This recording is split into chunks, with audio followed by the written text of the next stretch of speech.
Welcome to নুটটেক solution. আজকে আমি আপনাদেরকে দেখাবো কিভাবে আপনারা স্ক্রিনশট নিতে পারেন প্লাস এডিট করতে পারেন আইফোনে। ওকে, তো এটার জন্য আপনাকে দেখেন রাইট এই সাইডে একটা পাওয়ার বাটন আছে আর একটা হোম বাটন। তো power button plus home button এই দুইটা একসাথে প্রেস করতে হবে। যদি একসাথে প্রেস করেন, একটা প্রেস করবেন, একটা প্রেস করলেই দেখেন এই যে একটা স্ক্রিনশট নিয়ে নিছে। সো এইভাবে আপনারা স্ক্রিনশট নিতে পারেন যদি এটা আইফোন 7 মানে হয়েছে গিয়ে 10 ভার্সনের নিচে হয়, অর্থাৎ 10 ভার্সনের নিচে হইলে এটা, আর 10 ভার্সনের উপরে সাপোজ এটা হয়েছে গিয়ে আইফোন 12 প্রো, এটা থাকবে যে power button plus plus button, volume plus button, অর্থাৎ প্লাস নিচে মাইনাস উপরে প্লাস, তো plus button plus volume button, sorry power button দুইটা, কারণ এটাই আপনার হোম বাটন থাকে না। তো দুইটাই একসাথে প্রেস করতে হবে। তো যখন একটার সাথে প্রেস করেন দেখেন একটা স্ক্রিনশট নিয়ে নিল। সো এইভাবে আপনারা স্ক্রিনশট নিতে পারেন। এখন এটা জমা আছে কোথায়? ফটোতে, অর্থাৎ ফটো গ্যালারিতে অলরেডি যা জমা হয়ে রয়েছে।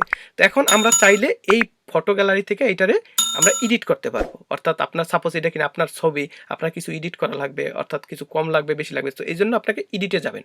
এডিট অপশনে যাওয়ার পরে আপনি দেখেন এখন আমরা এখানে সব কাজ করতে পারবো এডিটিংয়ের। ওকে, সো এইটা দেখেন, এইটা হচ্ছে গিয়ে ফ্রেম, অর্থাৎ আপনি কতটুকু রাখতে চান। সাপোজ আপনার ছবি, একটা ছবির অর্ধেক রাখতে চান, বড় রাখতে চান, ছোট রাখতে চান, অথবা এই যে এখানে কিছু বিল্ডিং ফিচার্স আছে, তো যেটার মধ্যে আপনি মনে করেন আপনি কোন কালারের আপনার ছবিটা চান, আপনি কি একটু ওয়ার্ম চান অথবা কুল চান অথবা মানে ব্ল্যাক অ্যান্ড হোয়াইট চান, যেইভাবে চান সেগুলো আছে, অথবা আপনি নিজে কাস্টমাইজও করতে পারবেন। এটা হচ্ছে কাস্টমাইজ অপশন।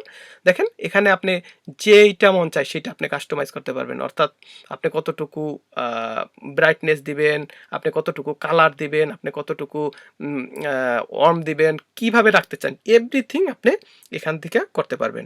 সো অনেক সহজ এবং অনেক কুল একটা ফিচার্স। ওকে, এখন সাপোজ আপনি এটার উপরে কিছু লিখতে চান, দেখেন এখানে যদি কিছু লিখতে চান তাহলে আপনাকে যাইতে হবে এই যে পেন্সিল বাটনটায় উপরে কর্নারে রাইট হ্যান্ড সাইডে ক্লিক করেন। ক্লিক করার পরে দেখেন নিচে পেন্সিলগুলা চলে আসছে। এখন পেন্সিলগুলা থেকে আপনি মনে করেন চুজ করবেন আপনি কোন পেন্সিলটা, মানে কোন কালারটা। এই যে এখানে আমি কালারে ক্লিক করে আমি দেখলাম যে কোন কালারটা আমি নেব। হ্যাঁ, সাপোজ যে কোনো একটা কালার আপনি আপনার মতো করে চুজ করে নেবেন। ওকে, তো চুজ করে নেওয়ার পরে এরপরে দেখেন এখানে যে ব্ল্যাক আছে, তারপরে ওই যে আমি যে কালারটা নিছি, অর্থাৎ আমি এই পেন্সিলটার জন্য ওই কালারটা নিছি। ওকে, তারপরে এটা ব্লু আছে, তারপরে আপনি চাইলে ইরেজ করতে পারবেন। হ্যাঁ, আপনি যদি চান যে কিছু ইরেজ করবেন, হ্যাঁ সব কিছু আপনি এখান থেকে করতে পারবেন। ওকে, সো এখন আমি একটা কিছু সাপোজ আপনি একটা হাইলাইট করতে চান কিছু, সাপোজ আমি চাই ওয়াইটি স্টুডিও এইটাকে হাইলাইট করে বুঝাইতে কাউরে, অর্থাৎ আমি ছবিটা কাউরে পাঠাবো বোঝানোর জন্য।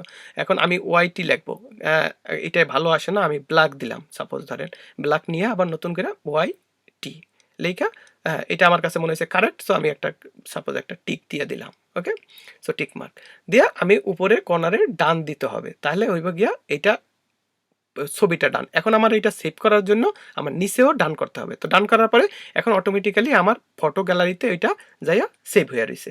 ওকে, সো আপনি চাইলে এইভাবে সেভ করে একদম মনে করেন যে আপনার ছবিটারে এডিট করতে পারবেন। আবার কিনা সাপোজ আপনি এখন চাইতেছেন যে আপনি কিছু ভুল করছেন, আপনি এই ছবিটারে এইভাবে চান না, আপনি তখন আবার এডিটে যাবেন।